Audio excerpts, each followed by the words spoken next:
Welcome back. We are back from our 10-minute break.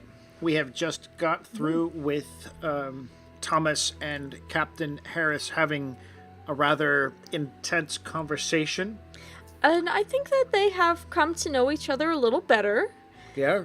Turns out that Captain Harris is a normal person. Yeah, he's a normal person.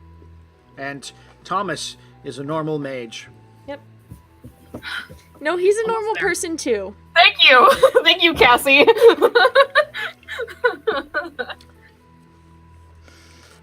So, we are beginning this next part with Arthur calling for all hands to get on deck and begin dealing with issues as a hold has come into view. And he is excited, or at least, directed to the fact that there's a ship at this hold that looks like the ship that they are following.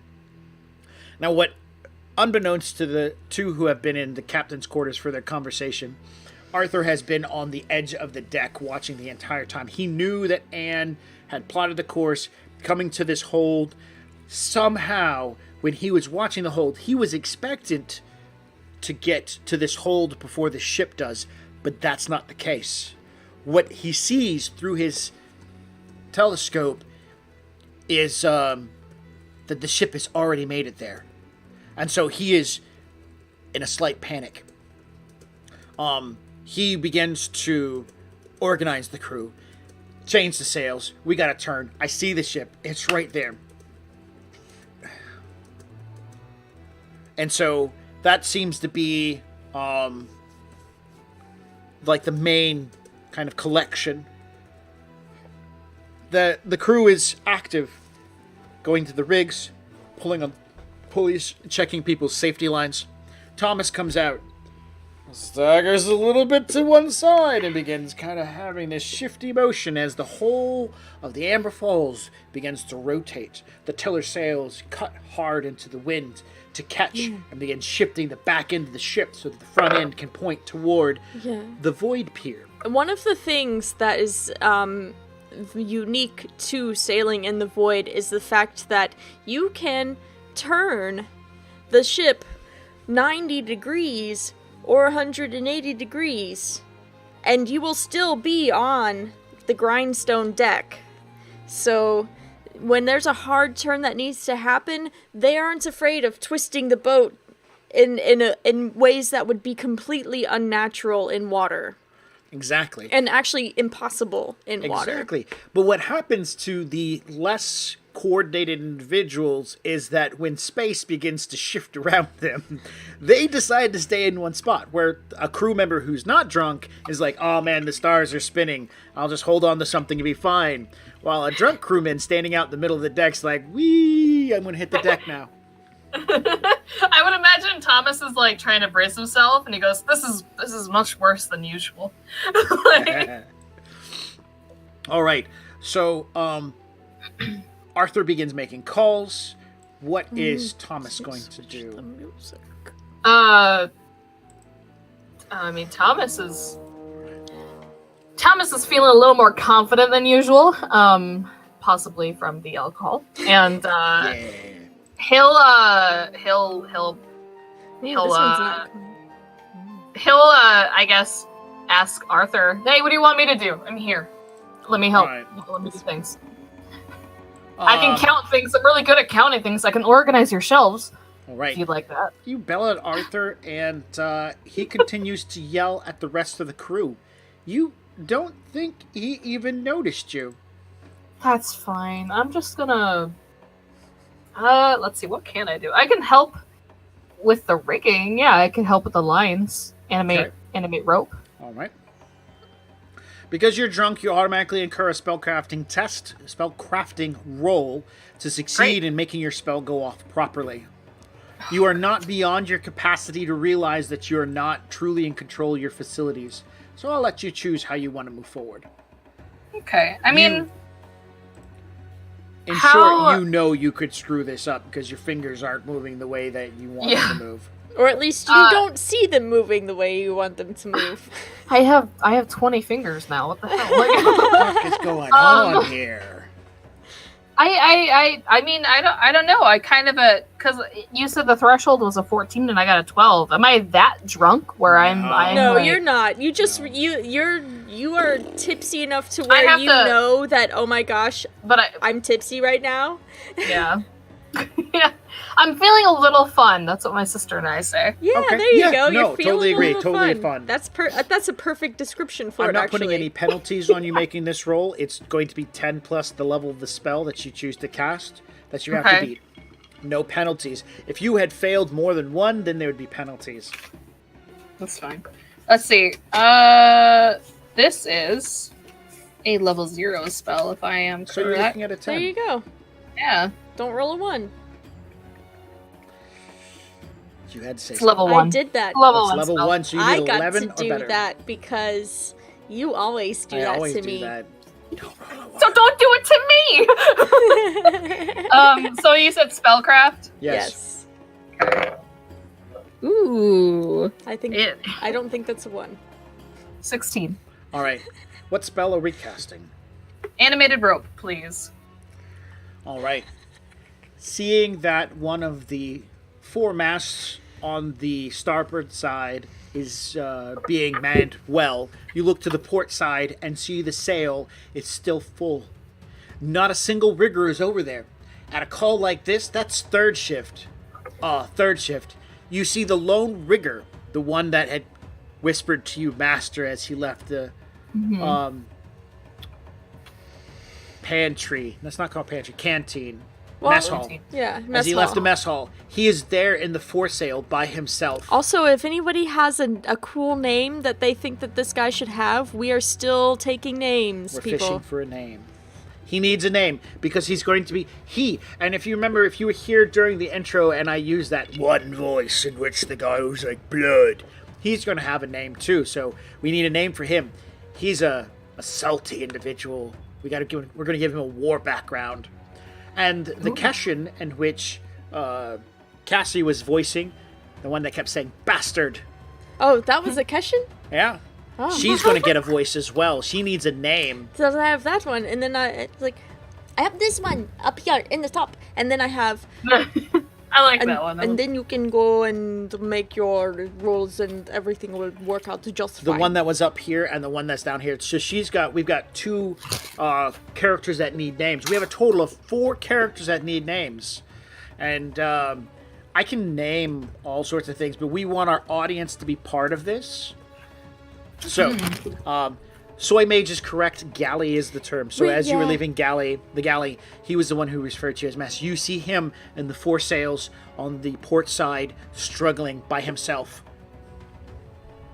Sweet, I'll help him out. All right. Give some descriptions of your... Yeah, Thomas is a little tipsy, so he's kind of going back and forth, but he goes, I got this, I can do this shit. I'm born to do this. And, That's awesome. he's kind of just muttering to himself, and he goes, I'm a motherfucking wizard, I have powers, I can do this shit, and he just waves his hands and casts animated rope. I've got powers, I was born to do this shit. Yeah. Somebody's ego has been No. branded. Remember, he is brushing aside the stigma. Oh! It's also on top that he's a little fun. Yeah. Okay. He is Confidence brushing. right now is a little higher because he's drunk. He's got that edge of confidence that only, people who are Alcohol can bring, and pretty people close can to bring. being drunk but not quite yet have. Yeah. And so he's brushing. He's like, fuck this. I'm a mage. That's right. That's So right. So the bosun's mate, Thomas, steps forward, moves toward the port, moves over the railing while still having your secure line. You can get perfect line of sight on the foresail. You flail your arms and begin dragging them in, pushing them up as the lines become animated under your control. The small, and it looks like Lunar has named him Juan. I like that Or name. Juan. Juan is currently grappled on the line Or as Jaun. Ooh, I like that even better. Jaun. Okay. As Jaun is grappled on both of the lines, he has pulled them down and he's trying to slowly work them some slack so that the harder pull in the ship is on the other side. the lines magically begin running out of his control. He holds on as he watches, looking over his shoulder beyond the horizon of the ship. He can see Thomas flailing. Just the hand gestures. There's no comical aura that shows around Thomas. There's just this guy, looks like he's doing dance moves on the side of the ship, and all the lines. Graceful. It is very graceful. He does this with certain flair. He makes it look good when he does it. Waun stares back. Jaun. Jaun stares back for a moment as he holds onto the foremast. Inside of him, some level of acceptance compacts itself, and he quietly says out loud, just in his own area, "Master." And he looks back to the rope and he grabs the loose one and begins holding on as tight as he can while the whole of the Amber Falls begins to rotate. Meanwhile, on the hold itself, all these little people are like, "We're going to go about our day. I'm going to go to my farm. I'm going to go to my mine." They have this thing, it's called the Void Dock. The Void Dock is basically a really specialized giant wooden tower. Or stone or metal or whatever they make it out of. But it's a tower that sticks away from their home. In some holds, towns can take strange and unusual shapes. This hold's town is shaped like a donut. So imagine, everybody, a donut, but it's the inside of the ring. Not the outside, the inside of the ring. That's the actual town. On one part of that ring in your imagination, put a square tower that shoots out into the darkness of the void. This tower is made of stone and metal and wood, and it stretches out 200 yards easily away from the city. It's designed that way. It's reinforced. It's meant to, be able to clip onto ships a distance away and have them attached and whatnot. This hold is large enough. Anne calls out from the back of the ship, "Are we too big?" Arthur says, "No, the hold's larger. We can latch on." Anne calls out, "I'm going to bring it alongside. We're going to attach long ways." Arthur says, "Okay, are you sure that's safe?" And she says, "Aye, bring all the sails in as we whip around." And so, if you can imagine this bowl-shaped rock, and in the bowl there's a city that encircles it, and this wooden tower sticks out. A long wooden ship is kind of like spinning toward it. The sails have been designed to catch the wind and slow it down. And as it's making this massive flip toward this dock, all the sails have been brought in. And the natural friction, and then a lot of you are probably like, "Wait a minute, this is no gravity." There's air. Let's get to the scientific level of it. There's air. There is air. And this, I'm going to air quote it, slightly natural magical friction that will slow everything down. Everything will come to a stop in the void. So, and Anne is a mathematician. Like Kodrog, she has learned the ways of the Abolithian mathematicians that have been handed down to her through generations to be able to calculate where the ship's going to land. And she's really good with her math. She stayed in school, kids. She stayed in school, yes. So as she's sitting there with, and I kid you not, she's got an abacus up there going flip, flip, flip, flip, flip, flip, flip. "Yes, we've got it. Bring that sail in now." And she starts barking orders to the riggers. The sails open or close. The tiller sails move. The ship itself begins rotating to where the back end of it begins to point toward the hold, and it slowly begins to drift, at some point losing most of its momentum and just ever so slightly creeping up toward that really long pier that stretches into the darkness. Port or starboard? What's that? Port or starboard? It's now, because the ship is flipped around, it's going to be on the port side where Thomas is at. So Thomas, what you see is this tower, this massive stone, metal, and wood tower slowly beginning to creep toward the ship. And you're not by yourself at this point in time. Riggers have moved forward. Other deckmen have moved forward. They've got lines. They're ready. And Nibbly, the large uterran who works the gun deck, lurches toward the edge.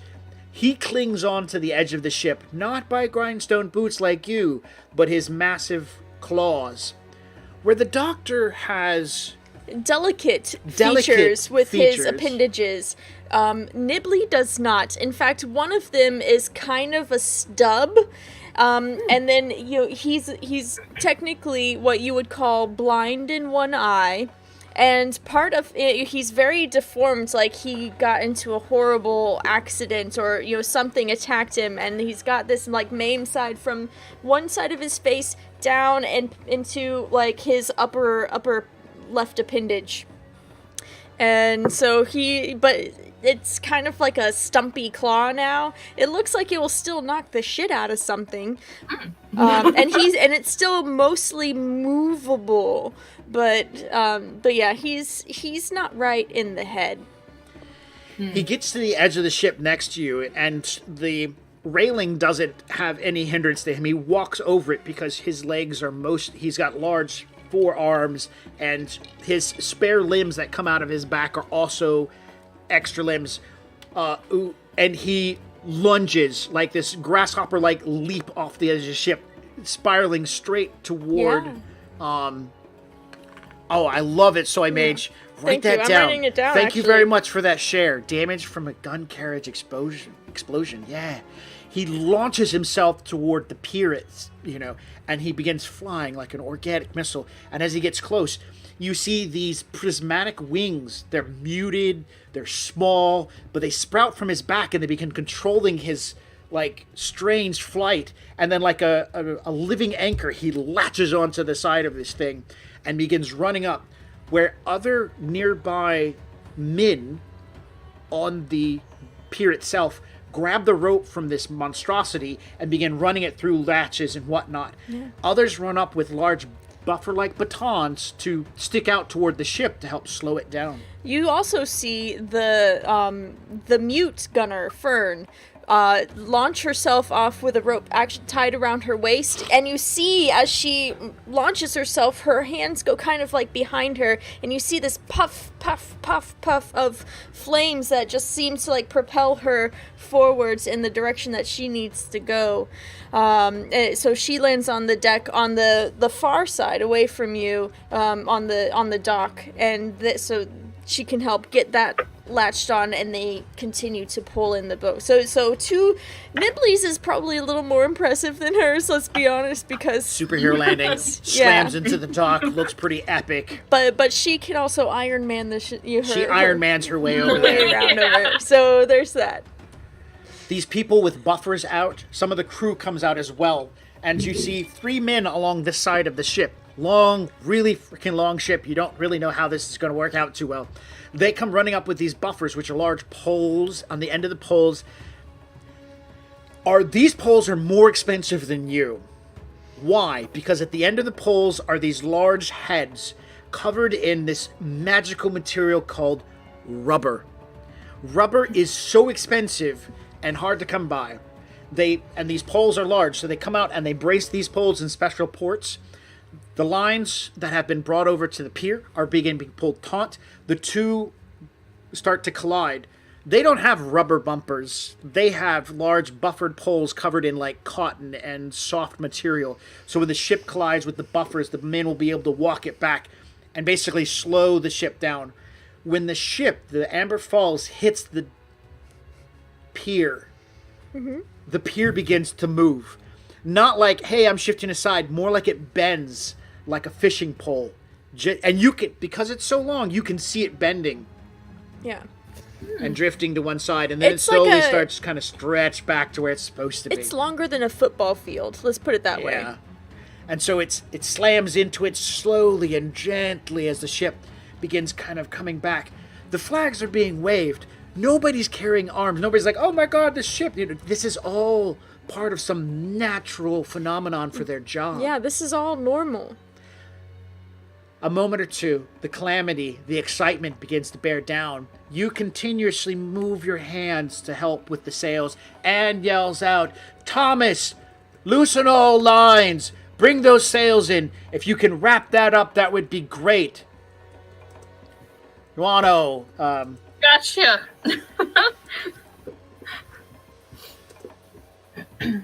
Actually, I have a question, because I don't think this is possible. Because of sustaining animated robe, I won't be able to cast another spell, won't I? Depends on the spell. So as a spellcaster, you can have one spell that is sustained, that's continuous and concentrated, and then you can just spit out instantaneous spells. That's true, because, like, flaming spheres like that. Because I was thinking Mage Hand, because that's a 0-level spell. But that's a maintained. It's a concentration requirement. Okay. When you level up next, you should look into getting a feat that allows you to have 2 concentrations. The requirement is 3rd level, and so since you already have 3rd level, you can be like, I can concentrate on 2 spells at one time. Yeah, that'd be cool. But yeah, I'll just stay on animated rope then, and follow orders the best I can. The ship comes to rest on the void dock. The void dock bends and flex. It's covered in grindstones. These men, even though you watch this giant, monstrous building flexing and bending in such ways that would fling somebody, they're unaffected. They stick to it. Nibbly jumps back over with the grab another rope. Fern floats back over with her puffs of fire to help secure the rest of the ship. These buffer poles are removed at some point in time. The two become like this joined, magical, like a union, a couple. The dock and the ship, now one, tied together. And as everything is getting tied down and settling down, you can actually see the bend that was there, the flex move back to normal very slowly. So it's these docks are built to receive that kind of punishment. Yep. The weight of the Ember Falls is not going to affect the Isle, the hold, or anything. The hold is massive. Probably 10,000 tons easily of material. The Amber Falls, cracking out big old fat 260-something tons, is massive for a speedy ship, but not this Isle. Nothing. Yeah, this isn't an Isle. This hold. At the end of the pier, you can see the city itself. Like inside the bowl. It's in a crater. Buildings. You see to like one side there's a series of buildings and a road. You look to the other side and you can see people jumping from one street to the other. That's how traffic goes. They cross not by streets, but by leaping from one side of this little crater to the next. To your delight and the delight of everybody else in the crew, there are signs along the long pier, and at the very far end, there's a sign with 3 distinct letters in Dwarven. B-A-R.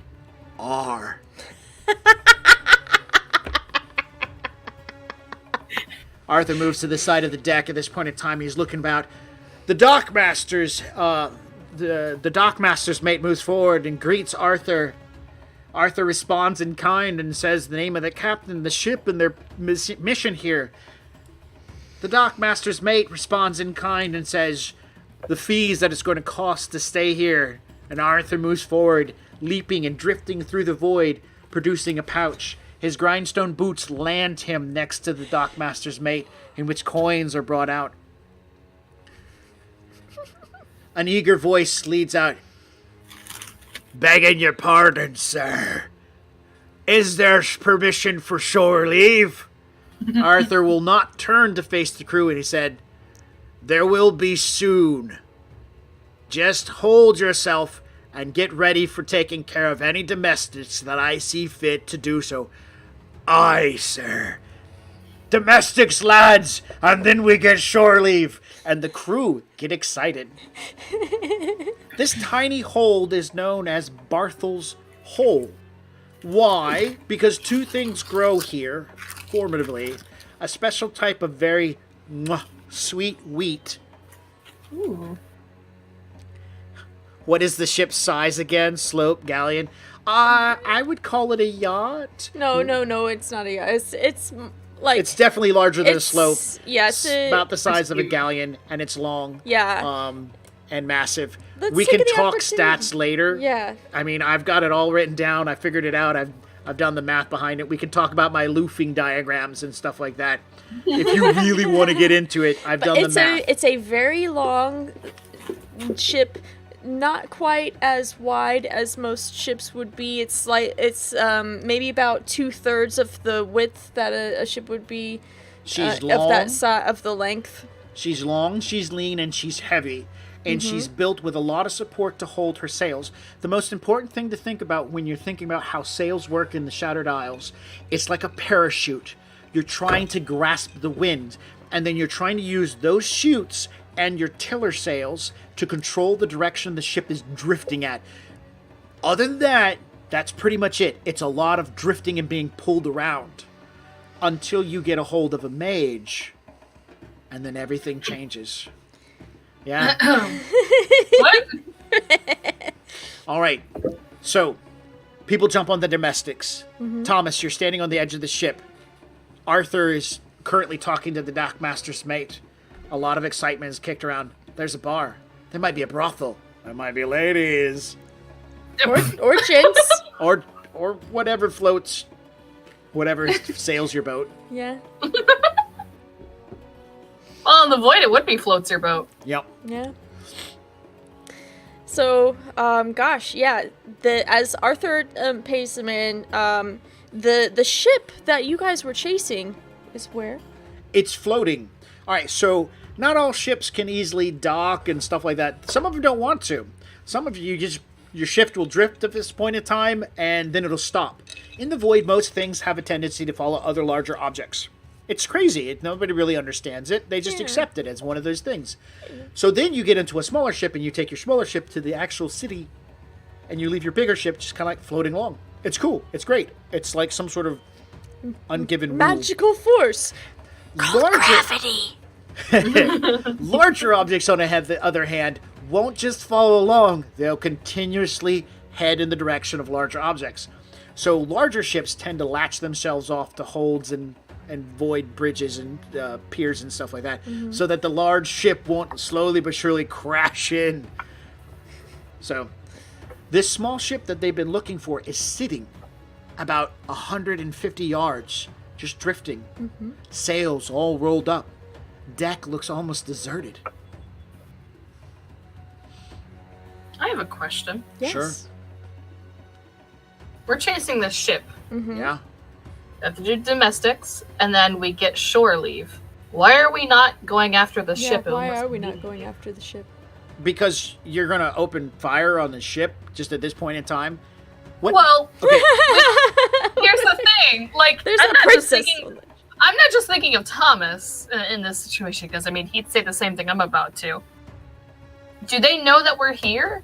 Because we could easily get a group of people just to stealth on that ship and then leave and just blow it up. But at the same time, not all the crew knows exactly why you're here at the same time.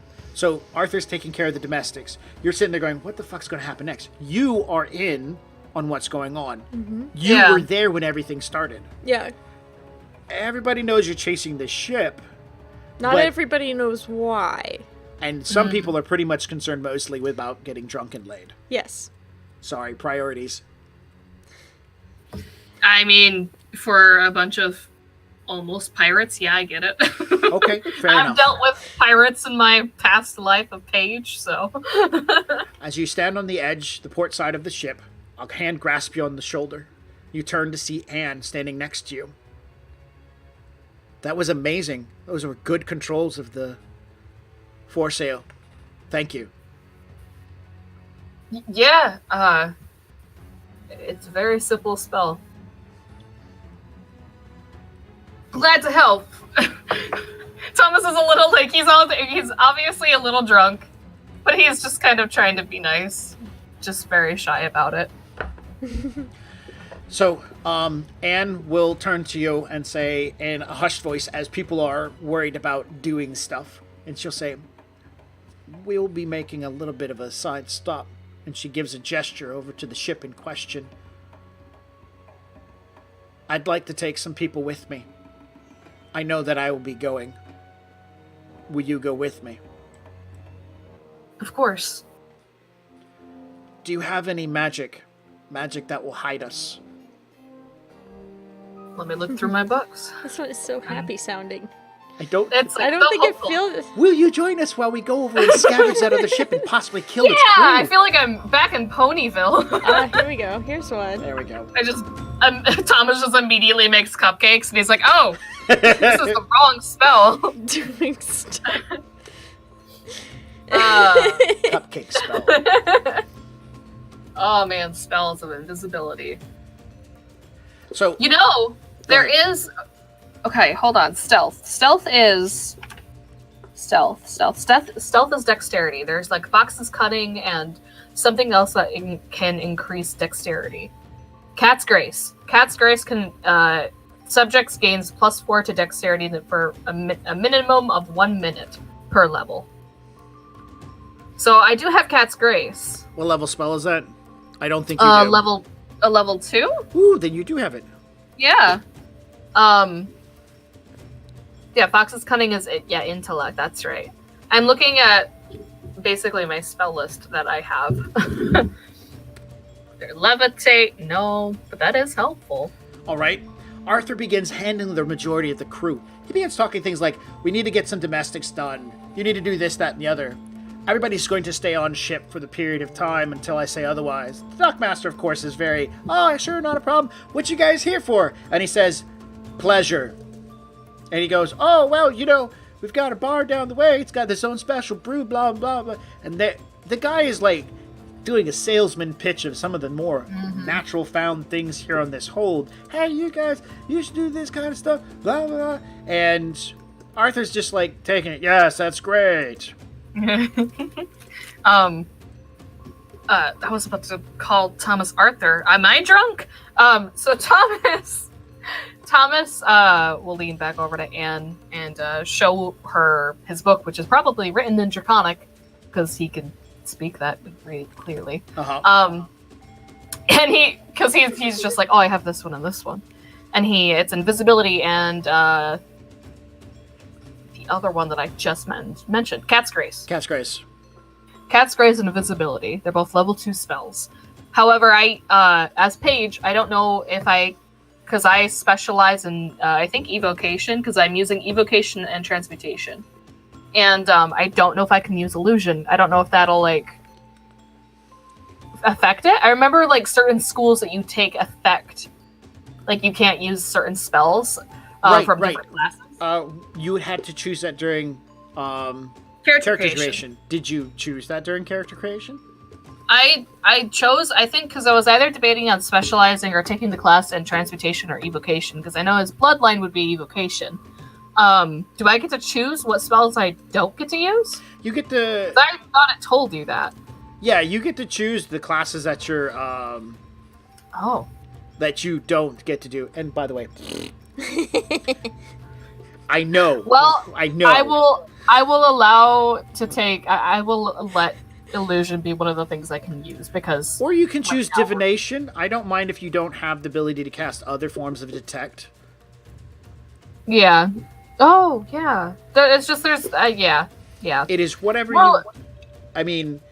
There's so many. Here's the thing. That's why I harped on you saying, just be a universalist. It doesn't matter. So here's the important part.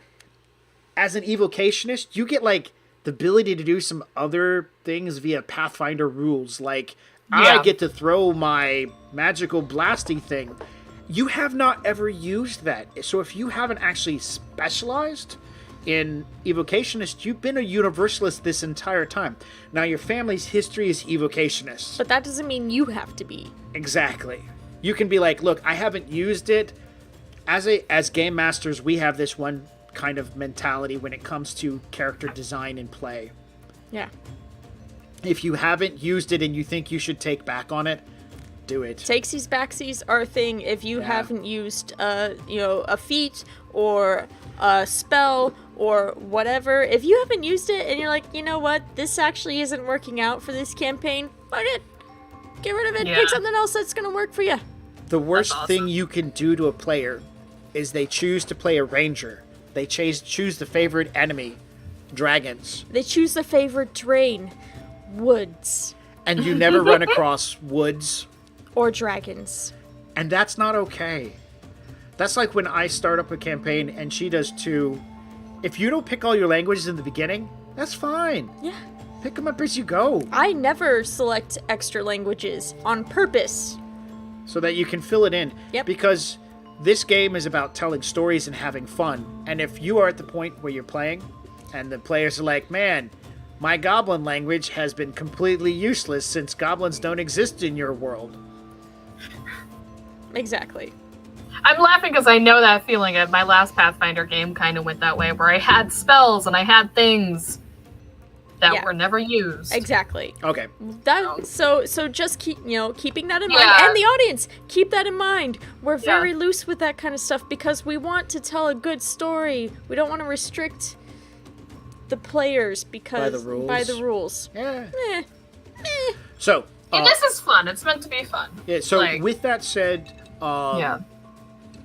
yeah, if you need those spells or I think I'll do that after this okay session. I'll do this. In my opinion, you've been playing a universalist and not an evocationist. Yeah. I just remember in the beginning I chose it was either evocation or transmutation because I was like, he kind of specialized in that during training and stuff. Yeah. But, We after the show we'll talk about what you think is good for your character, but moving forward we're going to play like your universalist. By the way, I just want to say that universalists have one real cool ability. It's they can throw an object and call it back to them. That's it. Like a boomerang? Like a boomerang. Yeah, except That's more awesome. accurate. But it's That's awesome. one item. Like whatever, like so it's your book. I can throw my book and my book will come back to me.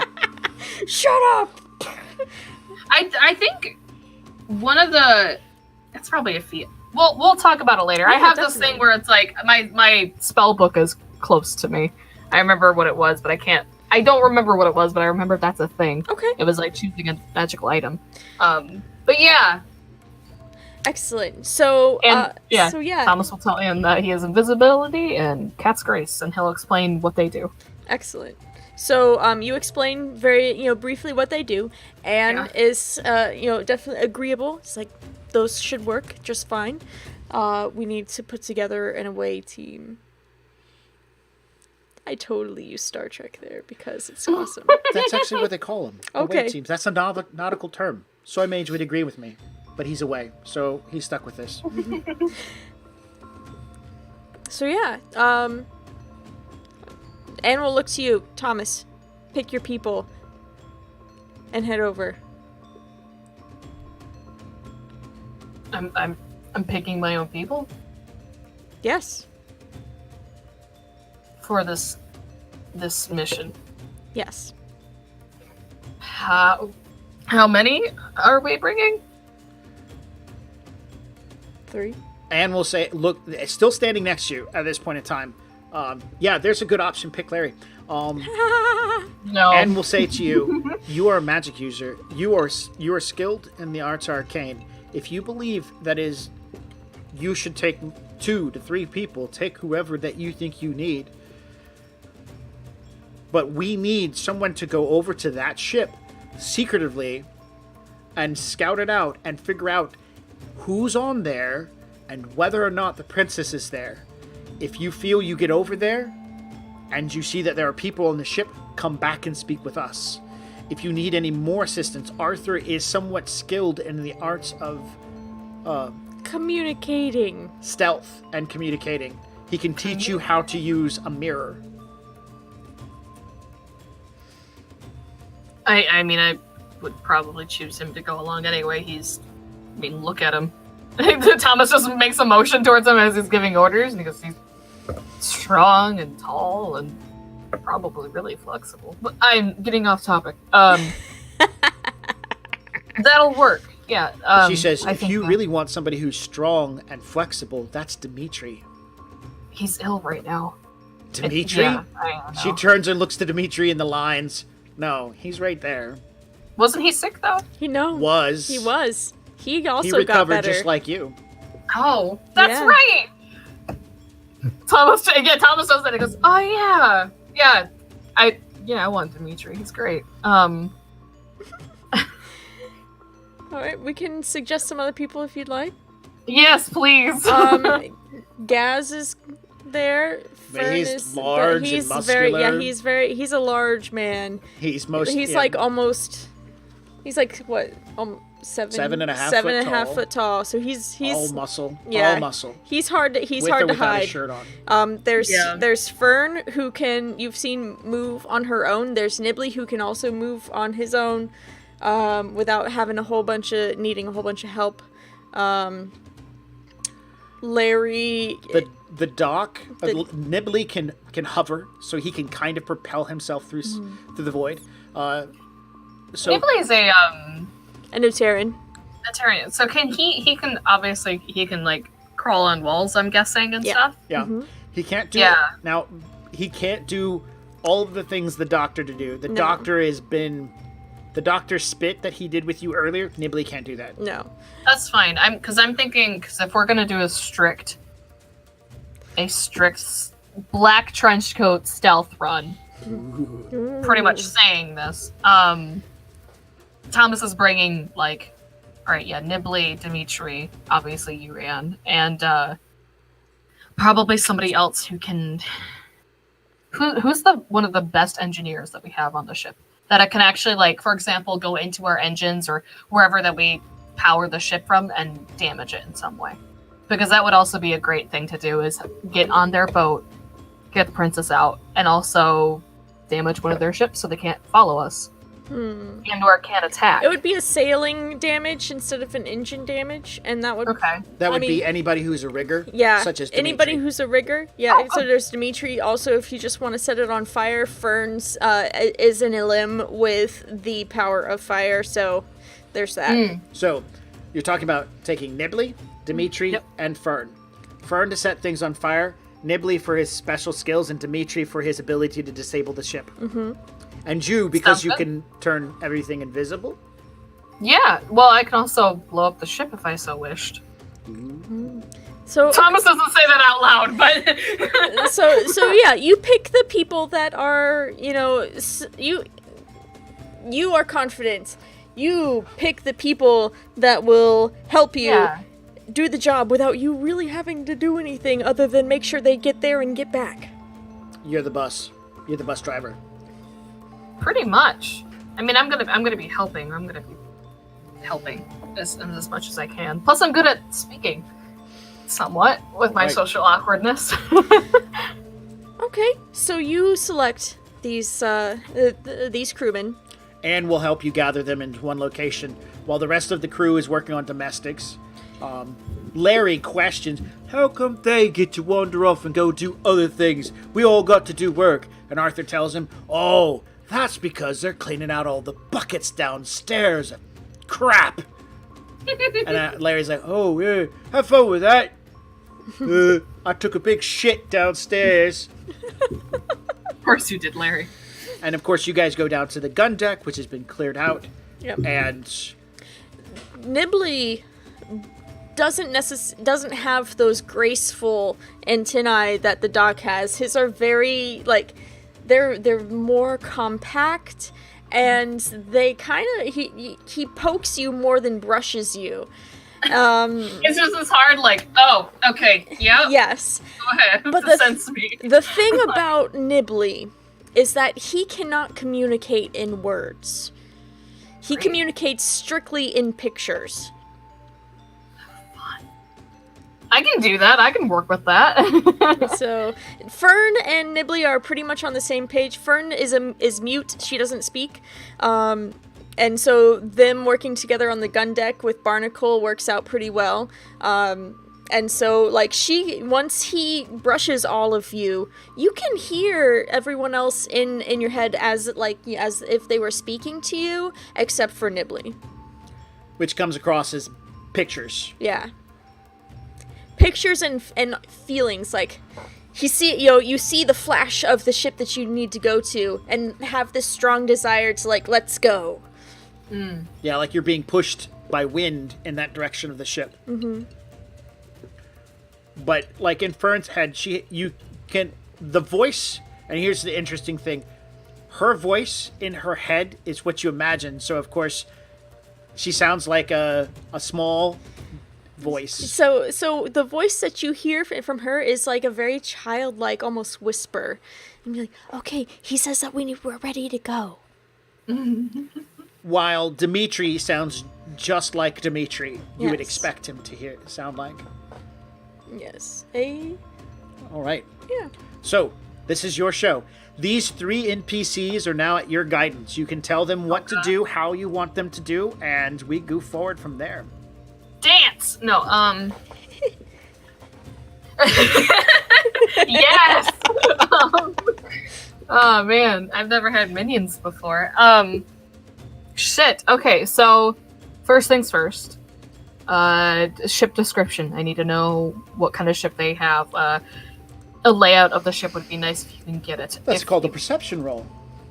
Sweet. So Thomas is gonna make it, but Thomas doesn't know anything about ships. So that's the whole point I was getting. Who do you want to ask for help then? Mm-hmm. Dimitri seemed like he knew a lot about ships, from according to what you guys told me. Okay. And knows mathematics too, so I mean he'll ask both of them, like pretty much the layout of the ship is pretty much the same thing, because we need to find out where the princess is. Obviously, we can't just go barging in invisibility or whatever and find out where she is.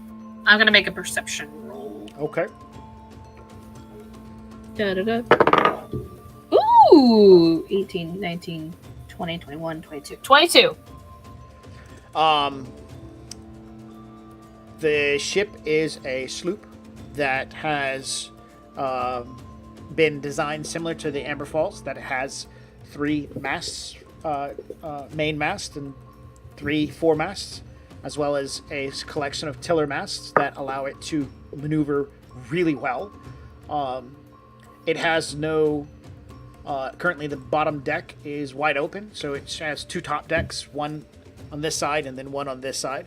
And so basically it's a skeleton-like ship with a lot of cargo and whatnot strapped to it. From what you can tell, there's a crew from here. The distance is quite a bit. I gotta say at least 300 yards distance. The light in this area from the nearby stars is not very bright, and there doesn't seem to be a lot of light on the deck of that ship either. Do you remember their name? I'm not sure. Oh, yeah, I do. Okay. How are we gonna get out there, too? Nibbly, carapace on the back of Nibbly pops open, and you see those prismatic wings that begin vibrating. Great, okay. Fern then blasts her little puffs, letting you know, hey, I can fly. I can literally fly. Yeah. That's great and all, but we have 3 other people that I also would like on that ship. Nibbly will project into your mind the image of you mounting him on his back. Since he is a large, medium-sized creature with large stature, he is able to carry 2 people with him. So you and Larry could snuggle... not you and Larry. You and Dimitri could snuggle up onto his... he could hold one of you in front of him, and the other one could be on his back, beneath his wings, or something like that. Or he could carry one in each arm, and then push you guys along as he flies. That'll work perfectly. Great. Okay, so if the ship is exactly pretty much the same, they would have to be keeping the princess. The last time we saw her was in a barrel, but I doubt she's still in there. Of course. I mean, we'd hope she'd take her out of a barrel after a couple of days, right? Yeah. She would have to be somewhere either in the captain's quarters or below. So there's a forecastle on the ship that extends in both directions. You can't really make out too many details, even with a spyglass. Great. So I suggest we do this before I get nervous and we don't get there in time. So, first things first, I'm going to make you guys all invisible. Nibbly has no idea what you're talking about. Fern seems excited, and Dimitri just looks at you like, are you really? Thomas just goes, Okay, alright. So invisibility. And Thomas kind of stands there for a bit and he goes, alright, let's get everybody on top of Nibbly, who is going on the ship, and I need everybody set because it's gonna be hard to see each other once we're invisible. I want everybody to know what they're doing before I cast this. So it's going to last a couple of minutes, so we need to get in and out. It's going to last for my GMs. It's going to last a minute times my caster level, I think. All right. That is correct. Total of 3 minutes. You have 3 minutes to burn as much territory between here and that other ship, and hopefully you don't get seen. Yeah. So Thomas will say we have, and he'll think about it for a quick second. We'll have exactly 3 minutes before I have to either recast or we have to get off the ship. So we need to make sure that we do this correctly, and if not, and if we are seen, or if this invisibility spell wears off, we need to make sure that we can stealth our way out of there. Any way possible. Fern tells you in your head, we've got this. Nibbly has this, she says as she pats him in his carapace. And then in his mind, you see an image and lines, strange lines that look like math that you've seen on sheets of paper floating around.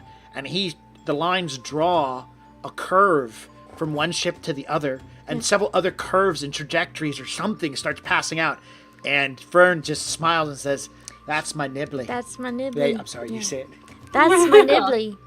Don't worry. You can see he's with his one good eye, focused and intent on the other ship, as his body begins hunching down and crouching like it's a panther about to pounce on prey. Great. Awesome. We know what he means. We're ready. Okay. Yeah, Thomas will reiterate what he'd like done to the ship and what we're doing. And he'll go, okay, everybody get into position, please. And he'll cast Cat's Grace, but you get a +4 to dexterity. Mm-hmm. Sweet. And then he'll cast invisibility on everyone. All right, so Cat's Grace is only going to affect one person, while invisibility is something you cast and you walk away from it. So who are you putting Cat's Grace onto? Probably Dimitri, because he needs to get up those sails, right? Yeah, cut everything to make sure it doesn't go anywhere. All right. And it doesn't want him to fall off that sail either. So you cast Cat's Grace at first. Dimitri stops and he looks at his hands and he looks at you like, wow. As he's like moving himself around like, I've never felt this before. He feels so fluid now. Yeah, he reaches out and puts a hand onto Nibbly's chest and like makes 2 steps, and it causes him to like spin gracefully onto Nibbly's back, and he's stopped like, wow, this is really cool. And then your hands begin to weave for a moment or two. So here's something different about invisibility than what's probably normal, and I want to toss this out. My magic works differently. Invisibility actually isn't invisibility. I take this from J.R.R. Tolkien because I loved the way he worked actual invisibility, and so I'm completely okay with it. You tell people you go invisible and they understand it, but that's not actually what you're doing.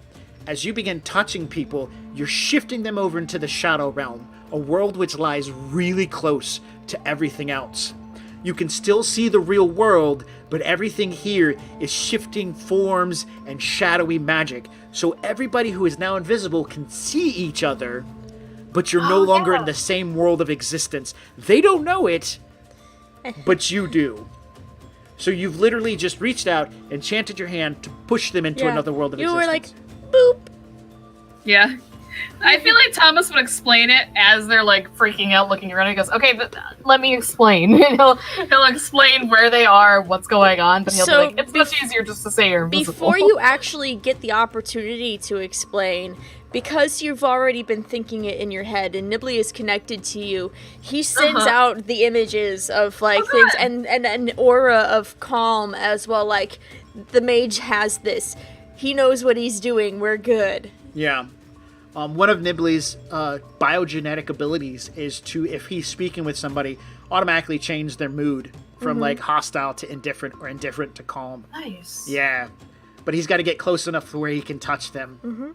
So before anybody has really the time to panic, and then you feel it too. You're like, oh, they already know. This is great. Yeah. The end effect is everyone gets a +1 on their attack and initiative rolls. Because if you're working as a team.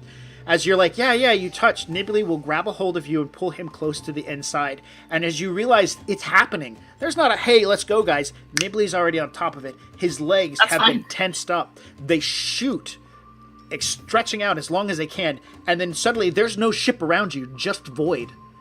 And you are like a bullet or a cannonball flying through the darkness. The black essence of the Shadow Realm whipping around you as it becomes less intense out in the void as you get away from physical objects. Nibbly, his carapace flips to one side and the wings spread out and begin kind of like guiding as his leap becomes less intense and they begin batting. Fern catches up finally because her speed is not as drastic on the first go. She begins passing you guys, heading toward the other ship. To the rest of the crew, to those on the hold, they see nothing. That +20 to stealth isn't going to be high enough for them to notice anything. You guys spiral toward the other ship. That's Fern's perception, by the way. Fern lets loose to let you know that she sees moving targets on the actual deck. I see wogs. There's 3 of them. Wogs. Wogs are like feylings almost. They're short people. They're shorter than feylings, but if you were to match them up to anything that we could easily ascertain, they're kind of like sharks. Their skin is scaly and sharp. Well, not scaly. Their skin is like shark skin. It's the weird, Very like it looks textured. smooth, but it's not. When And they you have touch it. teeth. They have It's lots of tough teeth. and rough, yeah. They have lots of teeth. And they have like an enlarged forehead, like a fin that like just shoots like that. So Wogs are known for being incredibly tough, as well as able to they group together, and they have a tendency to follow leadership more than they have a tendency to follow like a personal goal. yeah. Wogs they're not creative. They're not cunning. So essentially, wogs are our goblins. Let's put it like that. Ah, okay. That's good to know. So the ship has a forecastle, which is at the back. It's got 2 of them, one on top deck and one on the lower deck. It has the main deck and then 2 locations for cargo, which is at the front of the ship, at the bow, both on top deck and bottom deck. You guys are coming in from a direction of top deck, so this is where Fern is seeing the 3 wogs. You guys are kind of traveling in that direction. It will take a total of 7 rounds to get there. Of your 30 rounds of invisibility, that's 7 of the rounds gone. How do you want to proceed? Because that you're calling the shots. You're the mage. I don't want to do this because I read that this is bad for the party, but I think we should split up. Since there's an upper and lower deck. I think 2 of us. Sorry, go? And also, you realize that Nibbly's communicative abilities will allow you to split up without having to really worry too much about like lack of communication. There we go. That eases my worry. Game mechanics wise, a uterran can keep in communication 100 feet away from everyone. So if somebody is 100 feet to the left and another person's 100 feet to the right, that's 200 feet worth of communication. That's kind of effective. Yeah. Yeah. Sweet. So I think I'll take top deck. Right. I With need who? Where are the major sails? Because that's where Dimitri has to be. The major sails are the more sails are going to be on the bottom because there's a top mast for like when you're doing like normal sailing in water, but then when you go out into the void you have the 2 down on branching out. So he would probably be better towards the bottom of the ship. Fern or Nibbly would probably be better with you on top deck. Yeah, I think Thomas will stay with Nibbly. He'll be like, Fern, Dimitri, I need you to go lower and look for, obviously, the princess. Once we or you find her, obviously we will know. I need both of you, Fern and Dimitri, to do as much damage to this ship as you can. Either dismantle the sails or the weapons that they have. All right. Obviously, don't get caught and be safe. Fern's like, of course we won't get caught. We're invisible.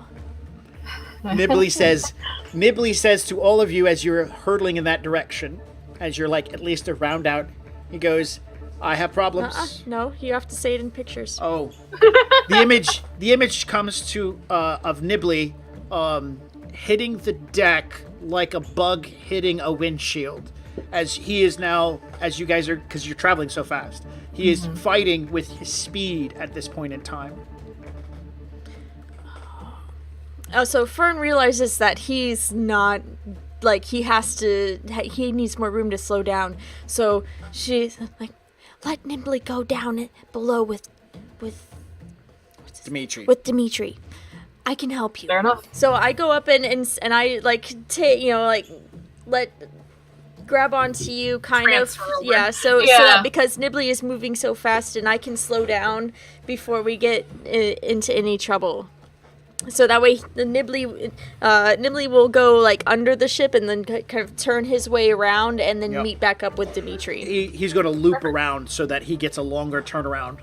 And Dimitri at this point in time is just going to wave you guys goodbye.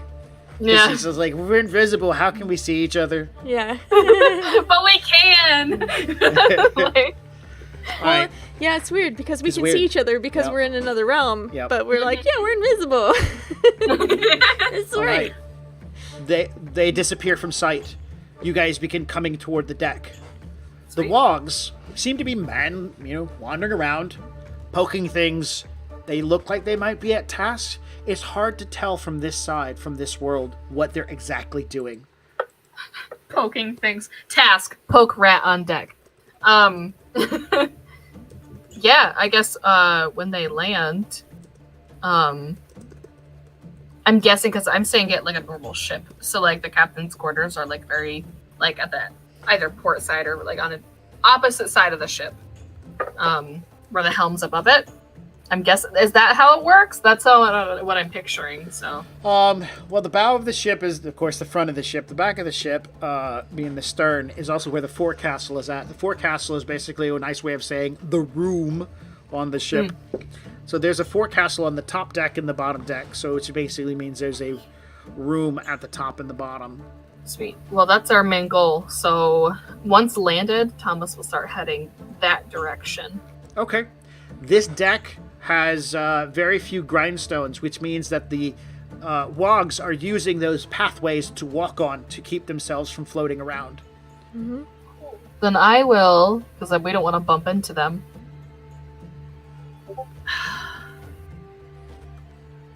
I will attempt, because I can't use mage hand, I will attempt to use animated rope and pull something that they have to attend to.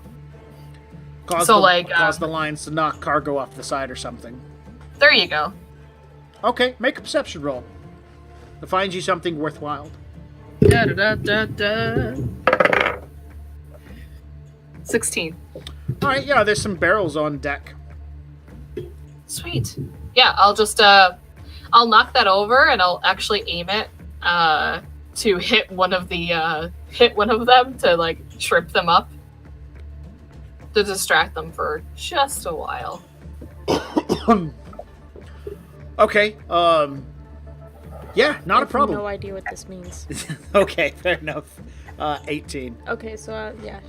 All right. Fern's got that. So you're about to move. Like, do you communicate that before you go through? Oh, definitely. Okay. I tell everyone that this is happening. Okay. Don't do that. You hear Fern whisper through in your head. Why not?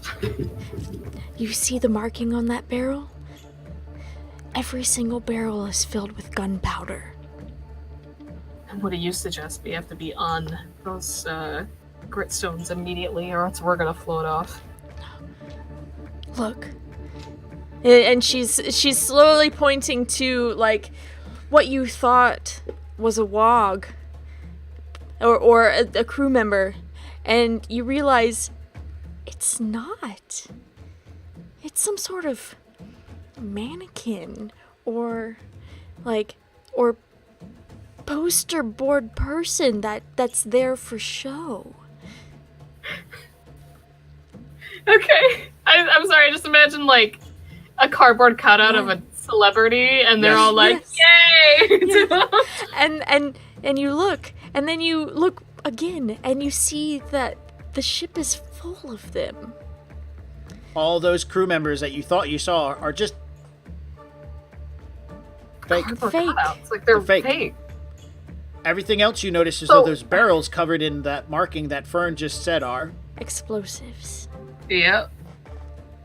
Thomas just kind of gives her this look and also like speaks back to her head and goes, did Wogs really steal the princess? Like, I don't feel like they're that intelligent to get away with this. They're not. They're not. But that doesn't mean the people who kidnapped her. Maybe they're trying to lay a trap for us. Well, there's one way to find out. And yeah, Thomas will make one of the mannequins hit one of the Wogs. And but he tells everybody, he's like, right as this happens, we need to move. Because they will immediately be suspicious. How are you making the mannequin hit the Wog? Rope. Because I'll use animated rope, and I'll slither it along the railing, really hugging the railing, making sure it looks like it's supposed to be there, and wrap around one of the legs of this mannequin and just whip it towards one of them. Sure. All right, make a stealth roll. Sure. 26, or rather 36. 30? How? Only because I got a 16, and the invisibility gives me a plus 20. Not for you, for the rope. This is for the rope. I apologize. So 16. 16. All right. Yeah. So the rope will slink up, wrap around the mannequin, and cause the mannequin to animate and whack one of the Wogs. As he bounced back, going, ah! Another one stops and goes, ah, ah, ah, and begins barking and pointing at the rope. He saw it. He saw it happen. And that point in time, they whip out knives and whatnot. One of them hurdles a rock and hits your line. It's just a rock. It's not going to stop your magical rope. But that's their natural reaction. And then at this point in time, they all begin panicking, and they get the attention of the guy who's carrying the flaming torch. And they get his attention and start pointing at the barrels. Oh, huh. I think it moves immediately. Thomas is going to be like, I need to get that thing out of his hand right now. By the way, you are in the Shadow Realm, and fire and magic and explosions and whatnot can be affected in the realm that you're at. You are not immune to the effects of a fireball here. Oh, yeah. Yeah. We need to get away. Here's the thing. If she's on the ship, she's gone. If this is their plan of blowing us up, then this ship is not the right ship. If they set a trap for us, they wouldn't leave her here. Exactly. She's somewhere else. All right, they are now engaged in melee combat with your rope, by the way. They've got knives out and short swords, and they're attacking it. That's fine. Thomas will, drop that spell and allow them to hit it. He'll, immediately... He's like, what do you think is on this ship other than Vox? Do you think they would have left some hint of where she could be? Because if so, I need to get that torch out of his hand. There's only one place she could be. And you see her point to the hold. Then we need to go immediately. Yeah, but you want to have some fun first? As long as it doesn't get us killed, I'm down. It won't. What are you thinking? So you see an image of her talking to Nibbly, saying, you see a picture of Nibbly scooping up Dimitri as he's making his round away and then heading back to the ship. So you see that image flash 3 or 4 times in your mind. You're like, you know fire things, right? Yeah. We should see how big of an explosion we can make. Okay. Come on, Shouldn't it'll we be check so the- fun. Shouldn't we check the hold first? I guess if you want to, but Yes, Fern. we should check the hold first. We should check the hold first to see if there's more gunpowder, and then we can make sure that we can time our explosions just perfectly, and it's gonna make the biggest explosion. The fire is going to be everywhere. It's gonna be beautiful. Come on, let's go. And you so and so she's got like you under one arm, and she's like pew pew pew, like moving you towards the middle of the boat to go through one of the portals into the middle deck.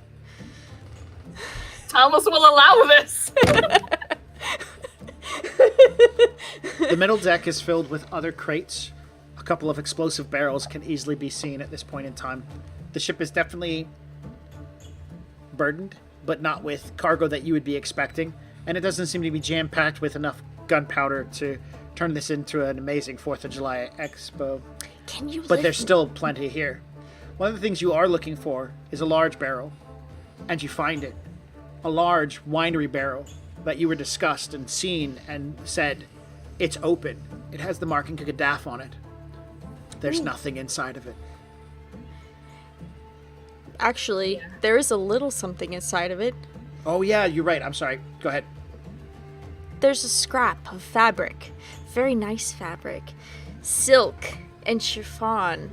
Just torn off, like maybe perhaps a bit of the princess's dress as they were dragging her out of the barrel is attached to the side. Well, we were right about one thing. She's not here. But she was.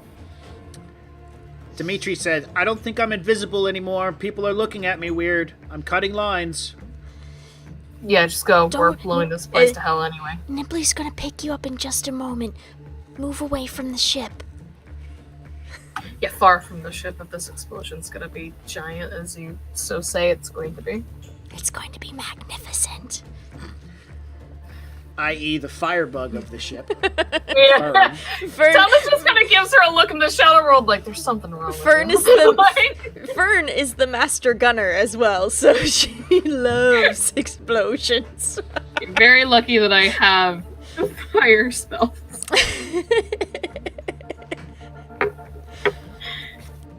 So, Can we fit those gun barrels out of the window? Out of the portal? What gun barrels? I mean, sorry, the gunpowder barrels. Are they small? Are they like the small, like, 10-pound things, or? Yeah, Are they like the the big mid deck ones? is open. It's not closed off. Oh, okay, awesome.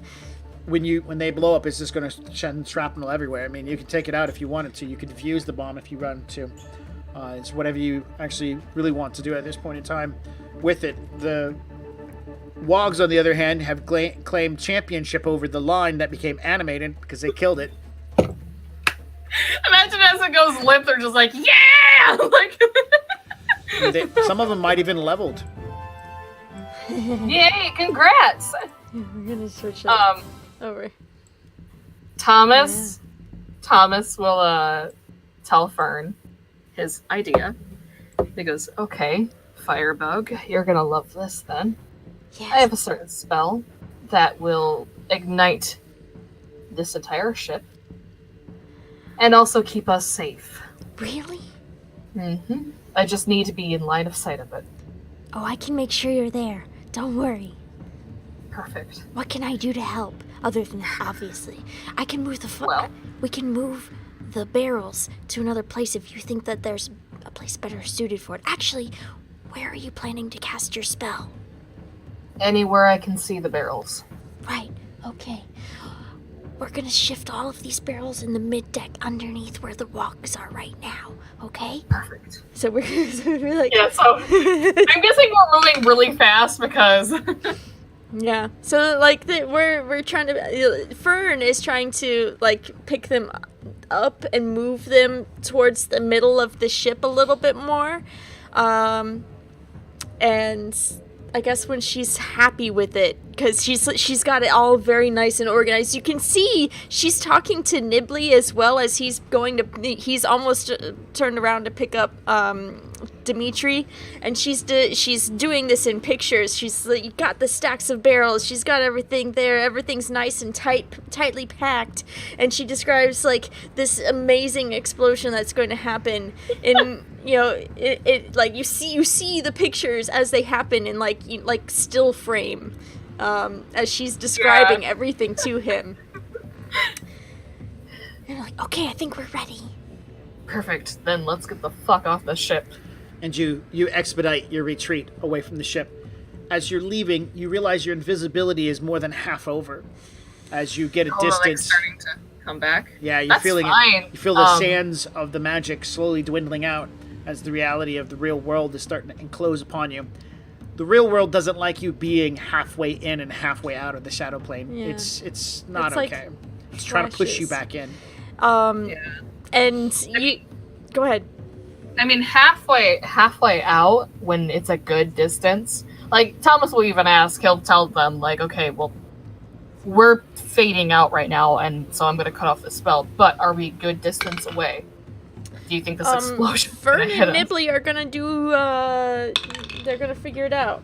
Yeah, okay. You guys are able to probably get about 20 yards away. We need to go a little bit farther, and we have to wait a couple seconds for Nibbly because he's just now picking up Dimitri, and that's going to slow him down a bit. And then she flashes a picture of Nibbly with all of his wings fully expanded, and you notice that when she makes the picture, they're a lot bigger than what he's been showing, so you're not sure if maybe she's just exaggerating or something, but yeah. Probably exaggerating. Thomas will wait then, but he'll keep a stern gazed lock on this one barrel that he can see.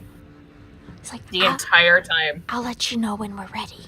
Moments pass, the attention begins to build, and then Nibbly soars past your location, carrying his passenger Dimitri, heading back toward the Amber Falls. All right. You good? Yes, do it.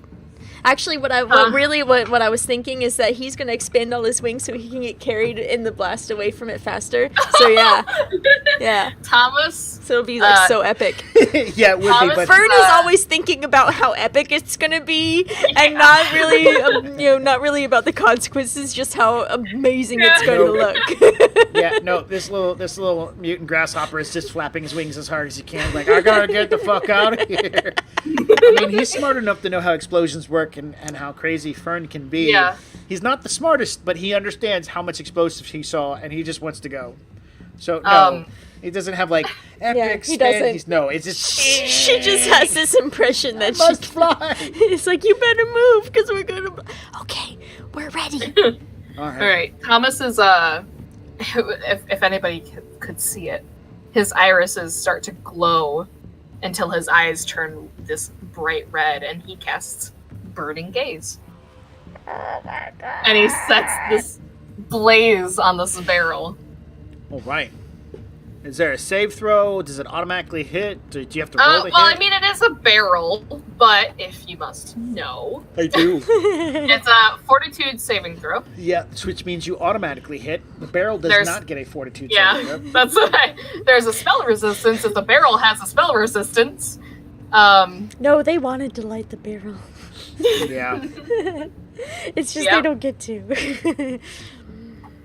Yeah. But yeah, pretty much. Do you want me to roll a damage to see how... Okay, No, yeah. we want This you... is out of combat. Yeah, that means the this is- spell does automatic max damage. We want you to describe the explosion as it continues through all of the other gun barrels that are neatly packed directly beneath it to create this amazing display that Fern has planned in her head. Great. Okay. As Thomas looks at this barrel, the barrel starts smoldering, and soon enough it just explodes. And it's this chain of events where all these other barrels that we have lined up underneath the stack in the hold just explodes from the middle. It pushes up the wood. Sorry, Mike. It pushes up the wood, and the other barrels that were on top get kind of thrown off, and it's almost like fireworks. They explode and they damage the other side of the ship. As it damages the sides of the ship itself, that's when the guns themselves start dysfunctioning and exploding themselves, setting off another chain of events that go under and through the ship's sides. So it's basically you're eating it from the center, and it starts flowing all around it until it's just wood and paneling. The sails are on fire. They also, the masts themselves splinter and smolder and just catch ablaze. In split seconds, this happens. So, as this happens, you hear Fern cackling and like, That's so amazing! Look at that! Look at that! You are amazing! You should be a gunner with me! That's when the blast wind hits you. Oh, we should go! The hot wind catches both of you in mid-sentence and mid-thought and begins hurtle you guys through the void. You tumble. Oh. It takes only a moment before Fern gathers herself, swoops over and grabs a hold of you, and begins putting or jetting her way toward the Amber Falls. That does not mean that the ship itself is just like splinters of wood are flying past. Like, yeah. This isn't in slow motion either. This is like, the two of you need to make a reflex roll to avoid being hit by any splinters of wood. ooh, I fail. Your DC is 12. I fail. I critically fail. You critically fail. Because I'm so excited. Oh, Fern! Ooh. I get stabbed a few times. You said the DC's 12. I got a Yes. 13. All right, so she grabs a hold of you and begins to sputter, but a large piece of I-beam flies out and whacks Fern. She goes spiraling off into the distance.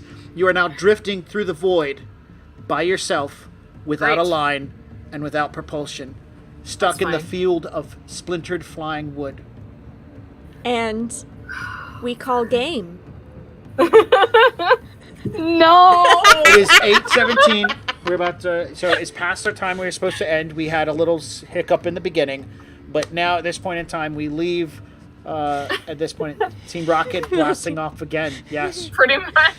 That's terrible. Hopefully somebody comes to save you. Yeah. I mean, I have an idea, though I think after this one spell, it's going to cause Thomas exhaustion. Probably so. All right. Well, we will have to look into that in 2 weeks, as this is the end of our broadcast for tonight. I'd like to thank everybody for joining us tonight Yes. on the Shadowcasters Network. I am Max. This is Cassie. Hello. That's Paige. Hello. And we're going to plug our stuff real quick and then let you guys go. So, Paige, if you would like to start us off. Sure. Hi, I'm Paige. You may know me as Paige from Join the Anarchy. I play Voltar, a completely cybernetic samurai street sam. That is actually happening this Monday, November 5th. According to my resources, I will be there because last time I said I might not be there, but nothing has happened, so I'm going to be there. Do it! It starts at 8 Eastern Time. Yes. It's fun. I also am a working girl. I draw. So if you want artwork on the cheap, it's pretty cheap, in my opinion. So for someone who buys artwork a lot, it's cheap. I draw many things. I'm actually working on the Amber Falls. She is. I've She never is. drawn scenes. It's hard, but I'm working on it. Excellent. But if you want to find my artwork, you can go on Instagram or DeviantArt, which is going to happen very, very Excellent. soon. And that username is not remembering in Paige's brain right now. But on Instagram, you can find me at the Ram Queen with 2 N's, and also on Twitter. If you want artwork done by me, you can easily email me with the email that is attached to my Instagram, or you can message me there. Do it. Yay! I'm poor. I'm poor. All right. Well, we are Cassi and Max, and we're part of the original box set. We are moonlighting over here on the Shadowcasters Network because these guys are awesome, and they Yes. have definitely given us the time to give our story out, and they have been working with us. Amazing. You guys, Oz, Bobby, you guys are amazing. You've helped us out a lot. We really, really, really, really, really, there's more reallys there, but we don't understand. Appreciate what you've done. And so we want to pitch our stuff real quick. We have our own channel, Original Box Set. Yep. And Which the we link will is here. put in the link in the chat so you can see it yourself. We'll be doing Shadowrun there tomorrow night. I believe they're going to be doing just a milk run. Yes. Or maybe, no, not a milk run. Cleanup. a cleanup. They have a mess to clean up. They They recently have a- got finished executing this woman, and now they've got to deal with the consequences. Yes. Hiding her body, feeding it to the ghouls. All you that. gotta feed it to the ghouls. Yeah. Anyways, And- come join Or us. acid. Yeah, Or that's acid. true. That's true. And if you wanted to come over on Wednesday, we are doing the finale of our Pathfinder 2.0 playtest. Ooh. Yeah. Our good friend Cliff, who is also a part of the Shadowcasters Network, the host of the Arcology podcast, and who is also helping produce the Starfinder RPG Which is that's pretty going cool. on the Shadowcasters Network as well. So you should check it out. Check it all out. There's a calendar and everything. Yep. And if you want to catch up on what we've done with as far as like shows, past shows, we have our videos that posted up onto our YouTube. Check them out. Look us up. Yes. Follow all that other good stuff. Yep, we What's have the our other good videos stuff? on demand on Twitch, and they should be posted up on the YouTubes. And if you like what we're doing, please consider following our channel and the Shadowcasters Network channel if you haven't already done so you can find out when we're doing cool stuff. Yep. And if you want to hang out and talk about ship-based things, soy mage, you will. You should probably reach out to us. Yes. Man, how would they reach out?